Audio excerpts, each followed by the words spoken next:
B'Shem Adonai HaRahaman HaRahum Hadahillah Ledonai Rabban Ha'alamin HaRahaman HaRahum Molech Yom Haddin Otcha Abedim Obecha Mistayim.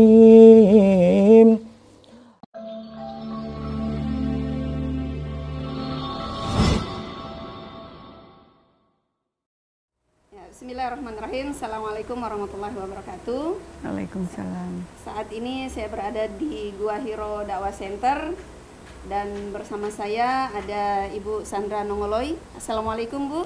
Waalaikumsalam. Ya, alhamdulillah kesempatan kali ini kita bisa berbincang-bincang dengan Ibu Sandra Nongoloy. Tentu para penonton penasaran dengan kelanjutan kisah dari Ibu Sandra Nongoloy saat ini. Dan hari ini kita akan bertanya langsung kepada Ibu Sandra Nongoloy tentang keadaan beliau, kisah beliau sampai sekarang. Saya dengar Ibu dengan jeda beberapa bulan ini, Ibu mengambil keputusan untuk bercerai dengan suami. Apa yang membuat Ibu sehingga mengambil keputusan untuk bercerai dengan suami Ibu? Ya, baik. Ini adalah satu keputusan yang telah saya ambil, bukan keputusan yang tiba-tiba. Saya berpikir berapa ratus kali, bahkan ribuan muncul dalam pikiran saya. Ndak langsung saya ambil keputusan. Soalnya gini, pasca kita dialog bersama almarhum Ustadz Insan Mukoginta, dialog kita kan belum selesai waktu itu. Cuman suamiku tidak mau berdebat lagi, katanya bla bla bla bla. Waktu itu dia sudah mengaku kalah, dan saya tidak berhenti di situ. Saya waktu itu kita cekcok berkepanjangan, tapi dalam hati kecil saya akan berusaha untuk dia mengikuti dengan agama saya. Saya ingin jadi dia imam saya. Makanya saya tidak langsung, waktu itu saya langsung ke pengadilan mau tuntut dia untuk bercerai. Enggak, saya berusaha dekati dia. Tapi dengan situasi yang berjalan, ternyata Allah berkehendak lain. Saya berusaha untuk berbuat baik kepadanya. Tapi dia sudah ambil keputusan yang sangat tegas bahwa dia tidak akan ikut dengan agama saya. Berapapun yang akan saya bayar ataupun agama saya akan bayar ke dia tidak akan, dia bilang dia tidak akan menjual Tuhan Yesus seperti saya. Itu katanya. Tapi itu pun saya belum langsung ambil tindakan untuk ambil keputusan ke pengadilan negeri. Cuman ada peristiwa-peristiwa yang dia buat waktu itu. Dia sudah sering tidak pulang rumah. Terus saya berpikir begini, kalaupun dia sudah tidak di rumah saya kan sudah tidak bertanggung jawab lagi. Kalau dia misalnya tidak minta-minta jadi apa-apa di mana-mana, ya sudah, kalau dia sudah di rumah sudah. Tapi ini dia pulang, dia pergi, tapi sudah tidak mau pamitan, sudah mau bilang. Dia mau kerja apa dia sudah bilang. Suatu kali dia tidak pulang malam, besoknya saya telepon adiknya. Saya bilang gini, tolong dicek itu kakakmu tidak pulang. Dia tidak bilang saya, tidak pamitan saya kalau dia kemana. Terus, oh iya nanti telepon, ada adik satu juga di sana. Dia telepon balik ke saya, tahu-tahu kenapa? Aduh sudah, dia ada bajalang lagi, dia bilang dia ada bajalang lagi ke sana kemana yang dia mau. Mark, sekarang kita semua bilang tarik pangana. Ini ipar yang bilang saya, kita semua bilang pangana.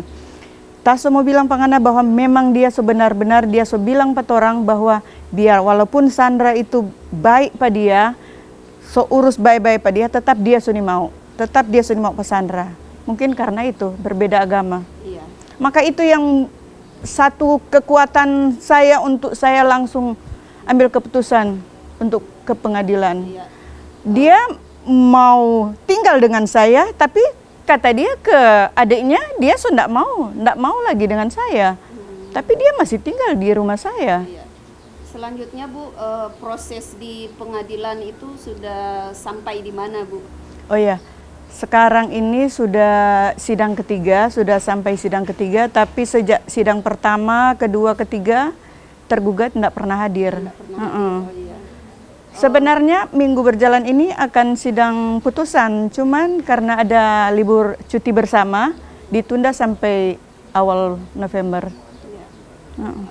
Permisa, saya sekali sebagai saksi dengan saksi Ibu Sandra di pengadilan, menemani dan menampingi Ibu Sandra di pengadilan sebagai teman, kemudian sebagai saudara sesama Muslim. Tentu Ibu Sandra memerlukan bantuan. Saya mendampingi beliau dalam proses persidangan. Selanjutnya Bu, jika putusan cerai itu sudah ada, gimana selanjutnya Ibu? Apa yang akan Ibu ambil, tindakan apa atau bagaimana selanjutnya di kehidupan Ibu? Ini kenapa juga saya langsung bertindak waktu itu ke pengadilan, karena waktu dalam cekcok dia bilang gini, iya sekarang kamu yang urus cerai, saya tidak mau pusing dengan itu, saya tinggal terima bersih, tinggal terima salinan putusan, saya tidak mau keluar duit sepeser pun, jadi kamu yang bikin ulah, kamu yang masuk Islam, kamu yang ke pengadilan, dia bilang itu, kamu yang bikin, saya tidak mau keluarkan anggaran sepeser pun.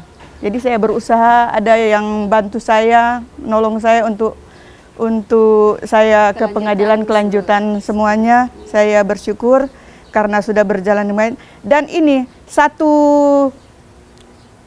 permasalahan yang saya hadapi ini, soalnya dia masih di rumah. Dia bilang nanti sudah ada putusan, baru dia keluar. Tapi waktu cekcok terakhir dia bilang katanya, dia tidak mau keluar karena dia ada berhak menempati rumah itu. Makanya itu rumah itu rumah Ibu kan? Iya, dari orang tua. Ibu, iya, kan? iya. Sandra, iya. Gitu. Jadi permisa, Ibu Sandra ini tinggal di rumah warisan orang tuanya, dan yang jadi masalah juga sekarang bahwa suami beliau tidak mau keluar rumah walaupun itu sudah ada, nantinya akan ada putusan cerai. Selanjutnya Bu, tapi mudah-mudahan insya Allah ketika dia sudah melihat, mungkin kalau dia sudah melihat putusan, mungkin dia punya rasa, saya tahu dia masih punya rasa malu, pasti dia mungkin keluar. Tapi kalaupun dia tetap bersikeras bertahan di situ, kita pun sudah dengan agak ya ambil sikap. Saya bersama anak-anak sudah harus ambil sikap untuk mempersilahkan dia keluar. Oh, iya. Selanjutnya Bu, kalau putusan itu sudah ada, otomatis mungkin dari segi ekonomi, ya, dari segi ekonomi Ibu mungkin bisa membutuhkan biaya hidup selanjutnya seperti apa, karena kan selama ini ditunjang oleh suami. Jadi bagaimana jalan keluarnya buat Ibu, bagaimana Ibu mengambil tindakan untuk selanjutnya Bu? Iya, sebenarnya ini memang berat karena saya terbiasa di rumah saja. Tahu-taunya suami kasih uang untuk belanja, untuk masak apa semua kebutuhan di rumah. Tapi setelah ini saya gugat dia enggak mau kasih lagi anggaran untuk. Jadi ada orang-orang tetangga yang kasihan ke saya.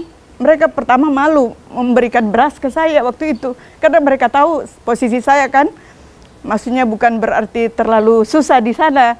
Tapi saya kalau suka mau beli beras, beli yang agak bagus. Terus mereka punya, tapi mereka malu. Takutnya saya tidak terima. Tapi saya bilang, saya walaupun beras, apapun sudah ada ulat-ulatnya, saya bisa makan sekarang. Yang penting bisa dimakan. Karena apa? Ini mungkin satu pembelajaran di saya. Inilah perjuangan saya masuk Islam. Saya harus menerima keadaan ini. Saya harus menerima apapun yang saya alami, saya jalani. Tapi saya alhamdulillah masih ada saudara, tetangga yang walaupun kita cuma istilahnya di kampung masak sayur, bagi-bagi, itu saya yang jalani sekarang. Alhamdulillah saya masih diberi kesehatan, kekuatan dan kemampuan dari Allah. Alhamdulillah. Bu, oh ya Bu, apakah Ibu sudah mendengar tentang bahwa almarhum Ustadz Insan Mokoginta sudah meninggal? Bagaimana dengan Ibu, karena selama ini Ustadz Insan Mokoginta banyak membantu Ibu. Bagaimana dengan selanjutnya Bu, perasaan Ibu seperti apa dengan meninggalnya Ustadz Insan yang selama ini membantu Ibu? Awalnya saya tidak percaya kalau almarhum telah meninggal. Saya awalnya tidak percaya sampai saya ada berita kan di Facebook, awalnya enggak, makanya saya telepon Ustadz Ipung sama Ustadz Fitro. Oh iya benar Bu. Di situ saya benar-benar merasa kehilangan sosok seorang guru, sosok seorang pembimbing, dan sosok seorang ayah yang begitu peduli. Pak Ustadz Insan almarhum banyak membantu saya. Jadi pasca dia dipanggil sama Allah, saya merasa kehilangan dalam bentuk dia suka kasih nasihat, suka kasih bantuan apa saja. Makanya saya benar-benar merasa kehilangan. Kita doakan Bu, semoga segala amal kebaikan beliau Allah lampangkan kuburnya, Allah memudahkan azab kuburnya. Amin ya Allah. Ya, kita berdoa Bu, semoga Ibu lebih semangat lagi Bu, dan tetap istiqomah dalam Islam, dan insya Allah Ibu akan dibantu oleh Yayasan Ayah Sofia. Insya Allah akan membantu Ibu untuk kelanjutan proses kehidupan selanjutnya seperti apa. Insya Allah Ayah Sofia akan membantu Ibu. Demikian Bu, yang kuat, yang sabar, tetap istiqomah. Di mana ada masalah, kalau kita benar-benar ingin kembali ke Allah, kalau benar-benar kita jalan Allah, insya Allah akan dimudahkan oleh Allah Subhanahu Wa Taala. Tetap istiqomah ya. Amin. Iya. Demikian wawancara singkat kami dengan Ibu Sandra Nongoloy. Dan mari kita doakan semoga urusan Ibu Sandra dipermudah dan Ibu Sandra tetap istiqomah dalam menjalankan dinul Islamnya. Amin ya rabbal alamin. Subhanakallahumma bihamdika asyhadu an la ilaha illa anta astaghfiruka wa atubu ilaik. Assalamualaikum warahmatullahi wabarakatuh. Waalaikumsalam warahmatullahi wabarakatuh. Ini ada sedikit bantuan dan sumbangan dari Ayah Sofia Bu, insya Allah bisa meringankan beban Ibu yang sekarang masih dalam proses proses gugatan cerai. Insya Allah mari kita doakan semoga dipermudah seluruh segala urusan Ibu.